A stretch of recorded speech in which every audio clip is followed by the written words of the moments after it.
Hello, peoples. How is everybody? How are we all?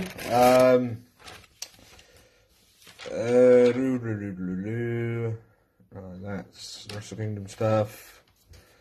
That's year in review. Literally bear me 2 seconds. That's the Noah show. Right, so. And then finally on a blank piece of paper. Where did I put my pen? Right, there. Right, so, how is everybody? How are we all? Yeah, sorry about that just now. But, how is everybody? How are we all? As you can tell, I've had a haircut, finally. But, yeah, so, for those of you that do not know who I am, my name is, as per usual, Bobby Salazar, and I am your Nerdic Pro Podcast General Manager. Now, what a year so far 2023 has been in terms of pro wrestling, in terms of the WWE. I mean, we're only, 11? Is it the 11th today? Yeah, we're only 11 days into this year, and it already feels like we've been in this year for an eternity. So, yeah.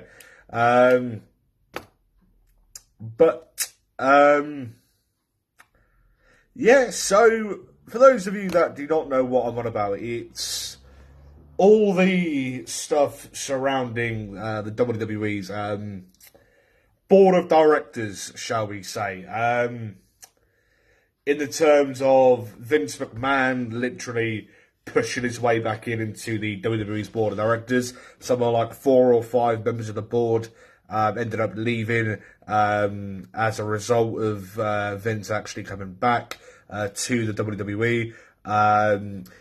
Apparently he's coming back to pursue a sale of the WWE.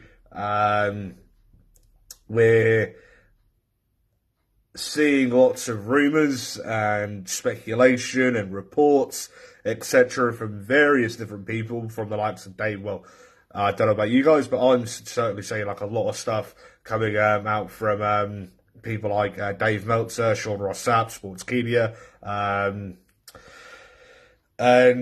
yeah. So I know that Brian Alvarez as well from PW Insiders reporting on a lot of this as well. Sean Ross Sapp has released a few statements about it. I know that is it Ariel Hawali? I understand that Hawali put out a tweet on Twitter stating that any news and speculations of WWE apparently being in the process of selling to Saudi Arabia, or the government, or the Saudi Arabian, so the Prince of Saudi Arabia, or the Saudi Arabian Personal Investment Fund. Apparently those rumours and speculations are false, according to Ariel Hawali. But, however, he is so far, at this current moment in time of actually recording this podcast, at this current moment in time, the only person that I've actually seen to say otherwise, in terms of Vince actually selling the company onto onto either the Saudi Arabian government, the Saudi Arabian Prince, or the Saudi Arabian Personal Investment Fund. I've spoken to various people that I know who are fans of wrestling, and the Nerdic Pro team as well. I have said a lot that I believe that with everything that Vince has actually done over the past 40 years with the WWE, since Vince actually bought the WWE, or the WWF at the time, off his dad, of Vince Sr., Vincent James McMahon. I have said that Vince has put in far too much work into the WWE and into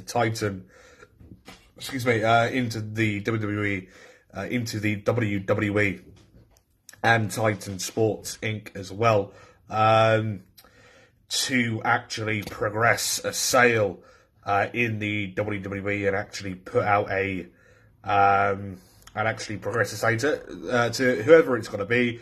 I mean, I've seen rumours, I've seen speculations, I've seen this and that and the other of people saying that he's going to sell up to the Saudi Arabian government, the Saudi Arabian prince, the Saudi Arabian personal investment fund. I've seen people say that he's going to sell up to Sony. I've seen people say that he's going to sell up to Amazon. Apple are apparently a potential buyer in it. Disney as well. I mean, if Disney end up buying it, then the chances are we'll end up seeing fucking Roman Reigns versus Mickey Bastard Mouse in the main event of fucking WrestleMania this year. Do you know what I mean? If the sale gets done and dusted between now and then. And then, yeah, I mean, Paramount, like another potential buyer as well, to the WWE, which, you know, I personally think that Vince has put in far too much effort with the WWE to actually have any sort of sale of the company. Especially if it's the sale of literally everything to do with WWE, whether it be the stocks, it be the company itself, the video library, because the rumours that I've seen that if any Saudi Arabian related buyer actually ends up buying the WWE as a whole, then they will then make the company private, which will then mean that the public then can't buy in stocks into the WWE. They then can't, then no one else can then have shares in the company if it's a private company. I am personally not a businessman, but I personally wouldn't know what would be better if it's a fucking a private company or like or like an open company, if you know what I mean, like a public company, or like a PLC, like that's a private company, isn't it? To whatever else, and yeah, so I really don't know what to say, really. I mean, yesterday, early hours this morning for us here in the UK, Stephanie McMahon resigned from the board of directors and as co-chairwoman as well, and well, as chairwoman and co-CEO. So chairwoman in the WWE board of directors, and as a co-CEO alongside Nick Khan. So Nick Khan being the now currently at the time of recording this podcast, the CEO of a company of the WWE, a man who has literally had no screen time on WWE television whatsoever.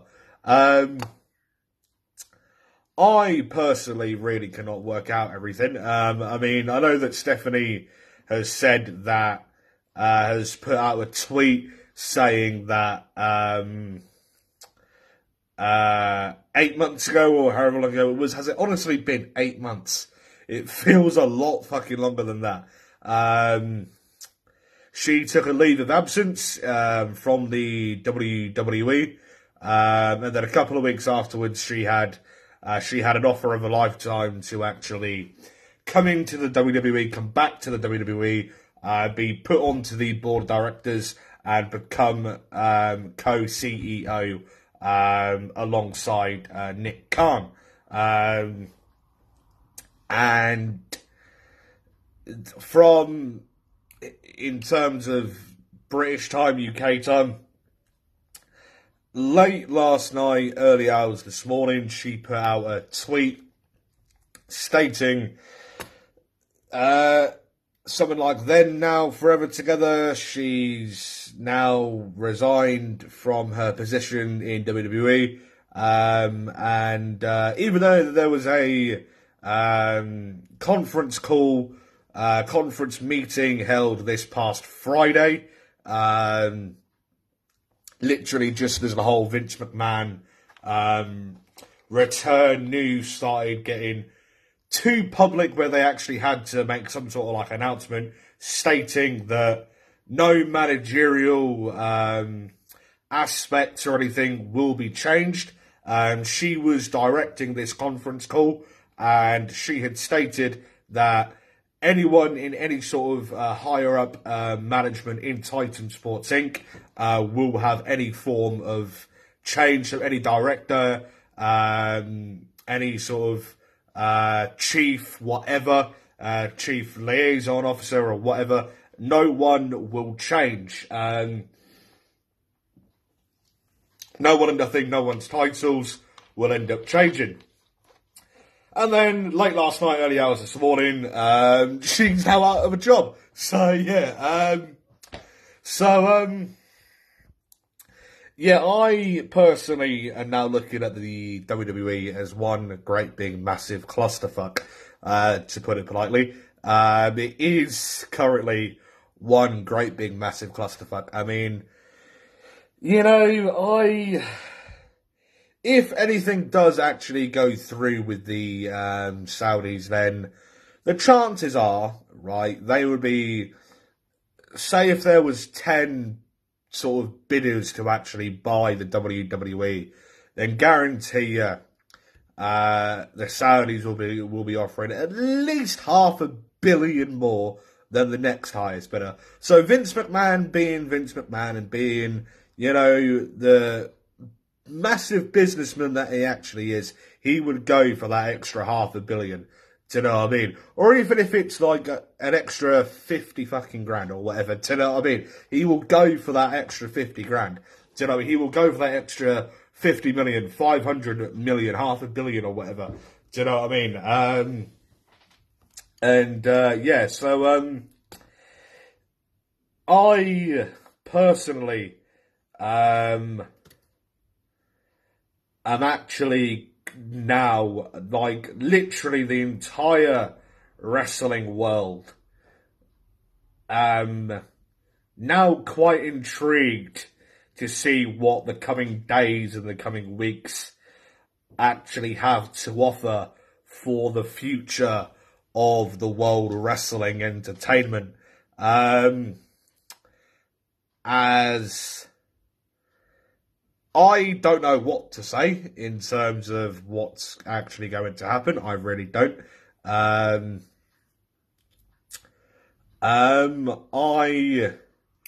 All I'm going to say is I think if you want a more sort of in-depth sort of feel to my knowledge of everything, then you're gonna have to wait another couple of days for me to actually sort out a podcast with a member of the Nerdic Pro crew. So I Stuart,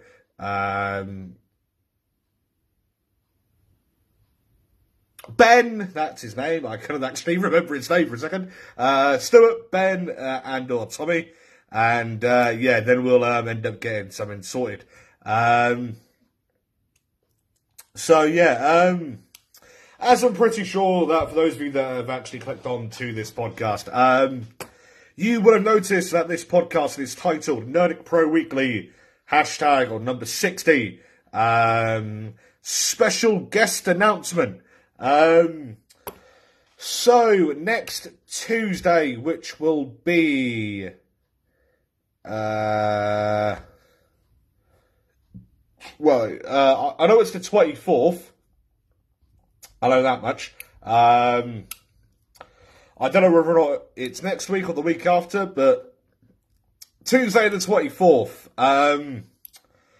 I am more than happy to announce that joining the Nerdic Pro podcast, or joining me on Anchor and Spotify podcasts for the first time since, I want to say, late November. So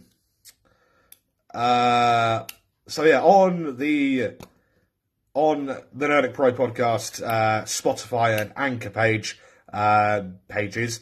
The first podcast on Anchor and Spotify since, I want to say, the end of November, I want to say.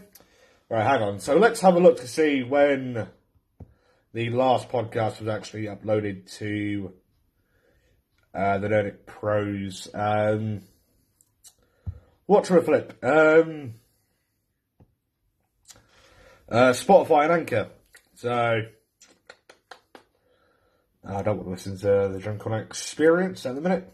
I'm like 12 episodes behind. But yeah. So for the first time since the 29th of November 2022, since the interview with Marco Marinelli, going up to Lion Wrestling Promotions, King of the Castle event.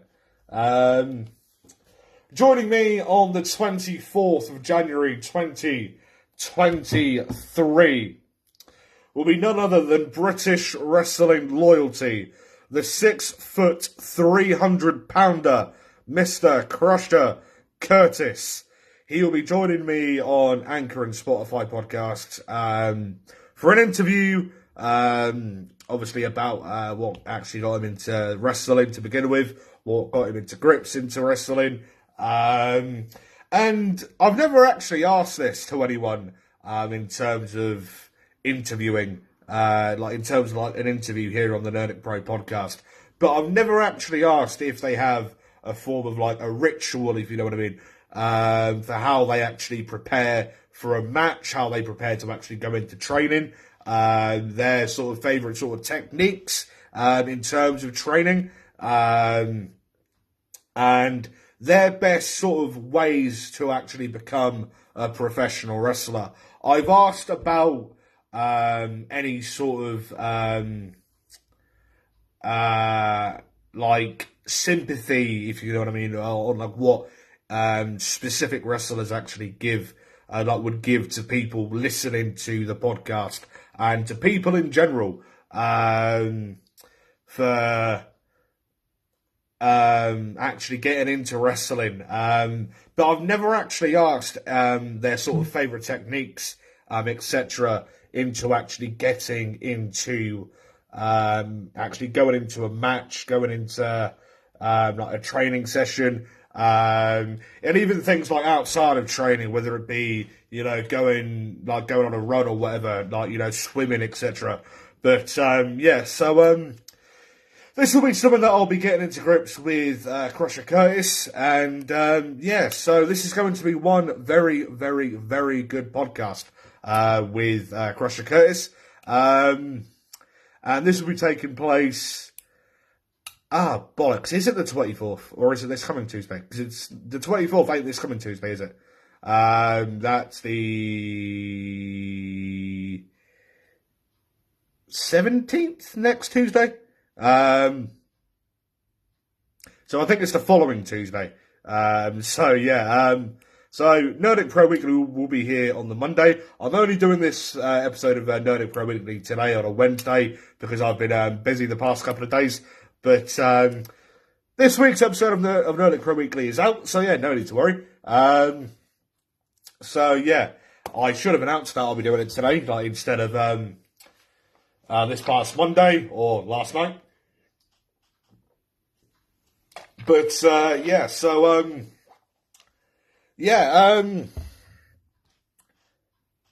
Tuesday on the 24th of January will be the interview with the 6-footer, 300-pounder British wrestling royalty, Mr. Crusher Curtis. So yeah, that'll be one very, very good podcast. That'll be a very good listen to as well. So, yeah, not because it's an episode of the Nerdic Pro podcast, it's because Crusher, he's had a fairly sort of hefty career. Curtis, again, he's fucking... I can't speak today. Curtis, he's had a fairly hefty career. He's wrestled up and down the UK for many, many years now. I would say that he is a bit of to an extent, like a bit of like an encyclopedia in terms of British wrestling, like modern day, current day British wrestling.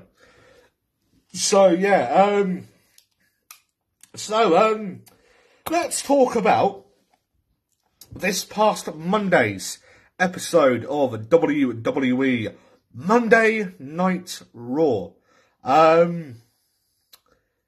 The Judgment Day of Damian Priest and Dominic Mysterio will be going head-to-head against the Usos on, I believe, next week's episode of WWE Monday Night Raw for the Raw Tag Team Championships, not the SmackDown Tag Team Championships, not the undisputed WWE Unified Intergalactic Universal Heavyweight Tag Team Championships, just the Raw Tag Team titles. Something that I am quite intrigued to see what the outcome will actually be. Whether or not we see Dominic Mysterio and Damian Priest actually dethrone the Usos. Because, let's face it, it's the SmackDown Tag Team Championship. It's the SmackDown Tag Team Championships that they've actually held for the, 400 odd days or whatever that they actually have been. The Raw Tag Team titles, they beat RK Bro, wasn't it? So Matt Riddle and Randy Orton. Back around the same sort of time, the Wall Street Journal reported on all the Vince McMahon scandals. So I'd say like in and around Money in the Bank sort of time, like thereabouts. It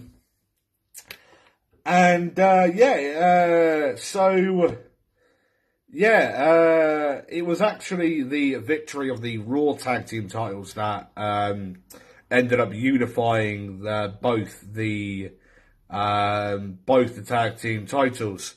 It was in and around Money in the Bank they actually beat RK Bro, wasn't it? Like, it wasn't WrestleMania sort of time, was it? That's gonna fucking bug me now. Hang on. Oh, bollocks. Right. What are we doing? So, Raw Tag Team Championship. That's got a fucking bump me now. Date 1, May 20th. So, this would have been fucking... So, it would have been Backlash all the time then. Not fucking Money in the Bank. This would have been WrestleMania Backlash sort of season, not Money in the Bank. Who did they actually beat to become champions then? Was it RK Bro? I could have sworn that it was RK Bro. It's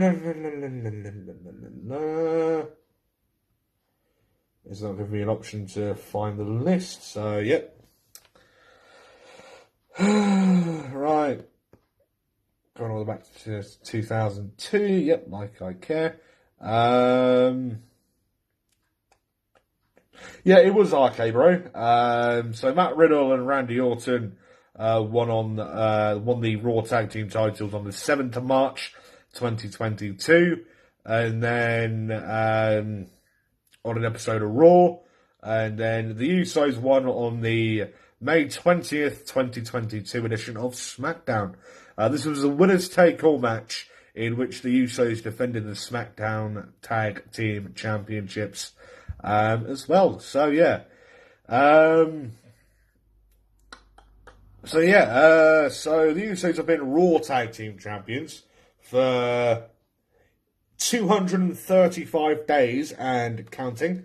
That'll probably be in and around the 240 mark if the Judgment Day of Dominic Mysterio and Damian Priest actually end up winning.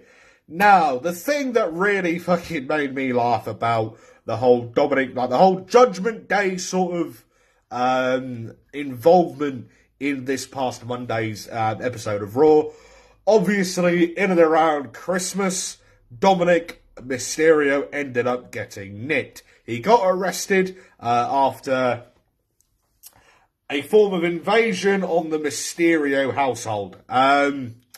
And he came out this past Monday on Monday Night Raw looking like an absolute fucking bellend, right? He came out, sunglasses, balaclava, obviously fucking, a fucking mullet, right? Just looking like a twat, right? Basically saying that he ran the, the county correctional facility or whatever it was he was actually in. He didn't actually get sent to prison. He got sent to a county correctional facility, which is kind of like a behavioural unit, if you want to call it that or whatever. Basically saying that he ran the place, blah, blah, blah, blah. This was literally the first and only time in about 5, 6, maybe longer years since I was actually looking forward to an episode or sort of like a segment of Miz TV. Or sort of ever when it comes to Miz TV, as in terms of Miz TV, or just the Miz in general, I've never actually given a fuck. Do you know what I mean? I really haven't. So this is literally the one and only time I actually wanted to watch Miz TV in the God knows how many years we've actually seen Miz TV on the WWE television product. And because obviously there was a bit sort of backstage right towards the start of the show, focusing on the Judgment Day, more specifically at Dominic Mysterio with his sunglasses, like purpley coloured balaclava or whatever it was over his face, just looking like an absolute fucking twat, right? And then it gets announced that he's going to be on Miz TV later on, and I'm like, oh, I'm intrigued for what he actually has to say. Then there was a bit of a tournament sort of thing that took place, like a bit of like a gauntlet thing, which literally took over the whole like third hour of the program. Like a tag team sort of turmoil thing. This took over the whole like third hour of the program this past Monday, and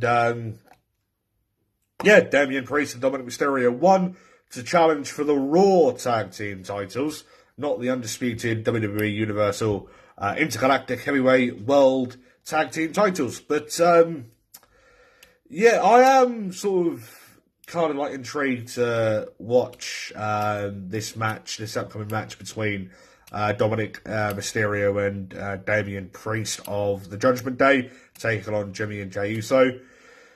Because obviously the past couple of weeks there's been like an invasion angle at the start of like Raw and SmackDown of Sami Zayn, Jimmy and Jey Uso and Solo Sikoa coming down and literally ripping the shit out of everything. Literally just throwing over the commentator's desk. And then, that's literally it. And, excuse me, obviously Adam Pearce has come out and said that, that he's fed up with the Bloodline's antics and all that. At the end of the day, I don't really blame him because, truthfully, from a personal opinion, I think the Judgment Day are a lot better than the Bloodline, right? I've never been a fan of Roman Reigns. I have been a Sami Zayn fan, don't get me wrong, right? I am a sort of fairly borderline Sami Zayn fan. I've never really been the biggest fan of the Usos, but I still liked their style of wrestling. Whereas Roman Reigns, and the Bloodline, really, I'm bored of it. Do you know what I mean? I am bored of it because it's literally the same shit, different fucking week. And the whole acknowledge me bollocks, the whole head of the table, tribal chief, Paul Heyman be like, oh yes, my tribal chief, what the fuck do you want now, you prick? And it's like, you literally said these exact same words 2 fucking weeks ago. Do you know, this exact same promo, not even a fortnight ago. Do you know what I mean? The week before, 2 weeks before, 3 weeks before, the fucking pay-per-view before. Do you know what I mean? Just give it a rest.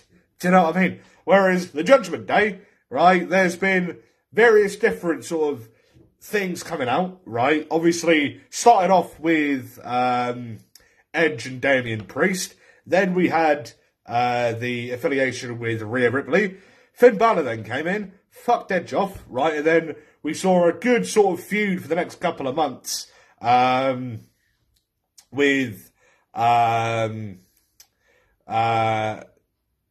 sort of being put away, going out on injury, coming back at SummerSlam, had that tag team match at Clash at the Castle, which I was in attendance for. Really good fucking, pretty good match actually.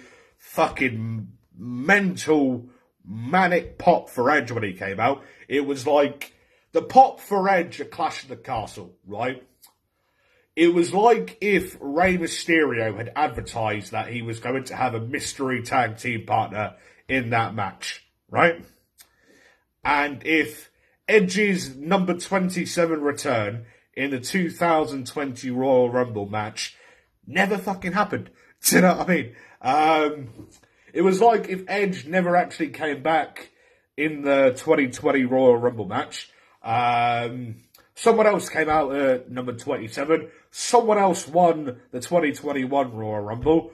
And then started off, and then went off to Clash at the Castle in Cardiff. And then Ray then advertises that announces that he's going to have a mystery tag team partner. And then all of a sudden,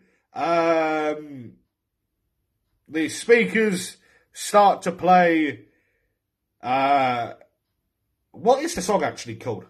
Why do I have to keep turning to this, right? I'm a mark. Why the fuck do I keep turning to this to find out some wrestling facts? I'm a fucking mark, right? Why am I doing this? Right. Edge theme. Metalingus. No. Fucking what? Metalingus. Metalingus is that's how you fucking pronounce it. Metalingus, whatever.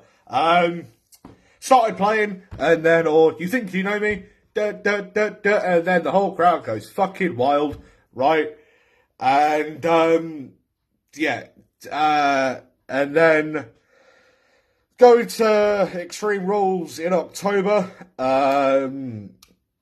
where we saw the mixed tag team match, the I Quit match between Edge and his wife Beth Phoenix versus, was it Finn Balor and Rhea Ripley, or was it Damian and Rhea Ripley?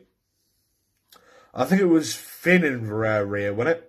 Finn Balor and Rhea Ripley at Extreme Rules. Which he's not actually been seen in WWE since. And then this whole sort of thing between Dominic Mysterio and Rey Mysterio is still going on. A couple of months ago, Rey went up to Triple H backstage, said that he utterly refused to face his son, face Dominic, blah. And he quit. He quit WWE, and then Triple H brought him into his office to, try and negotiate with him to try and not actually have Ray actually quit.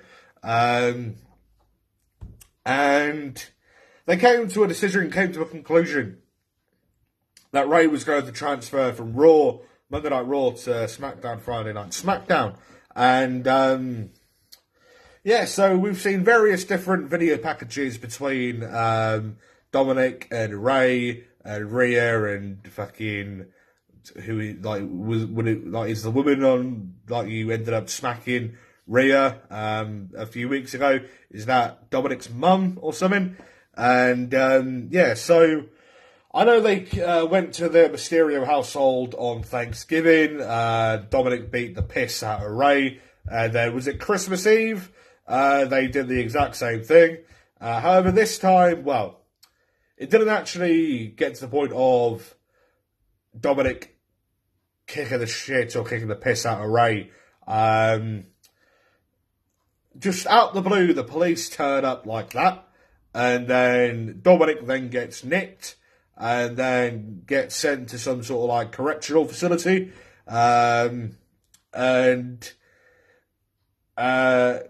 Dominic then returns to Monday Night Raw this past Monday looking like a completely utter twat with his balaclava and fucking sunglasses and fuck knows what else. But, at least with the Judgment Day, it's different stuff, different week, right? Whereas the Bloodline is literally the same shit, different week, right? I listen to Wrestle Talk, right? I listen to the Wrestle Talk podcast quite a lot, and Chopper Pete Quinnell of the Wrestle Talk, from Wrestle Talk, and quite a few other people that I know as well. I'm not saying that I know Pete Quinnell or anyone from Wrestle Talk, because I don't, saying that the Bloodline is literally the best thing in wrestling. All right, that's just your opinion, right? All right, and, credit to you, but my opinion is that the Judgment Day are a lot better than the Bloodline. I personally am more invested in the Bloodline story, not the fucking Bloodline. I'm more invested in the Judgment Day story, sorry. I'm more invested in the Judgment Day story than what I am the Bloodline, right? I really am. And, unpopular opinion, but, wrestling is literally a sport and industry built on opinions. Do you know what I mean? This is why I say, Dave Meltzer and his star ratings, me and my star ratings, right? But, obviously, Meltzer's more well known than what I am in terms of wrestling. Quite a few people literally looking at him and the Wrestling Observer as the gospel, right? Which, I don't, personally, I think that if it's his opinion, why is it also yours? Do you know what I mean? Anyways, I ain't got to get into all that. But, I am quite intrigued into actually seeing what transpires in this Raw Tag Team Championship match between Dominic Mysterio and Damian Priest of the Judgment Day to go up against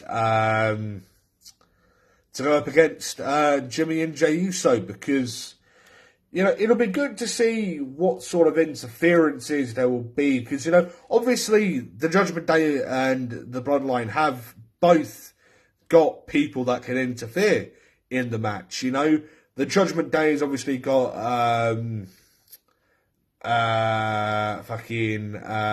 Balor and Rhea Ripley, whereas the Judgment Day's got Solo Sikoa and Sami Zayn.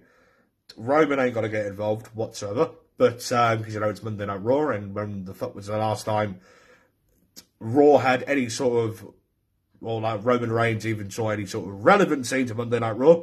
I don't even fucking know. But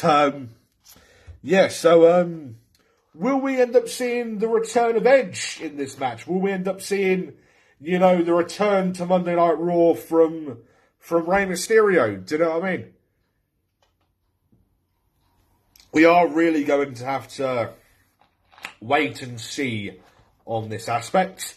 You know, I think what I should have done is do a few, jot a few notes down in my wrestling pad. I call it my wrestling pad, right?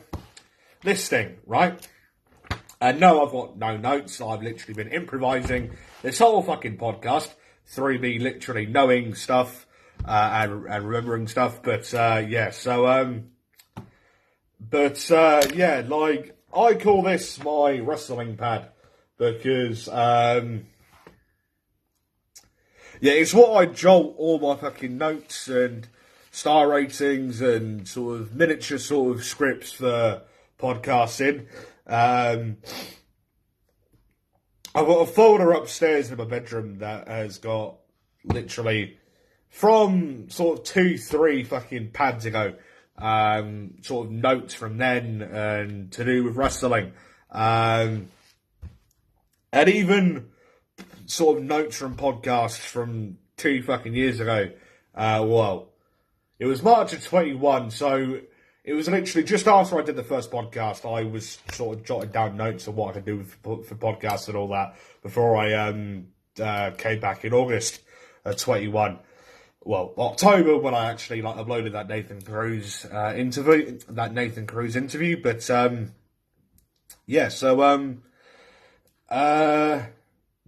excuse me, October 6th to be exact. But I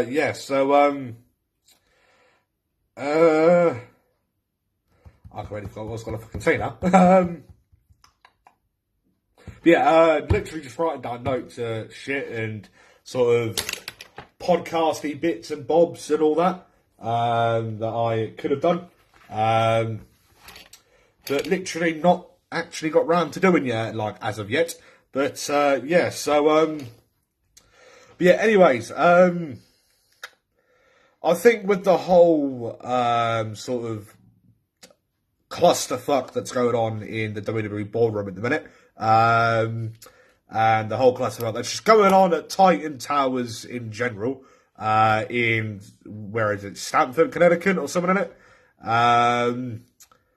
I think I am going to have to come back at this to that point at some point, to that topic at some point, because, you know, since I started recording this podcast,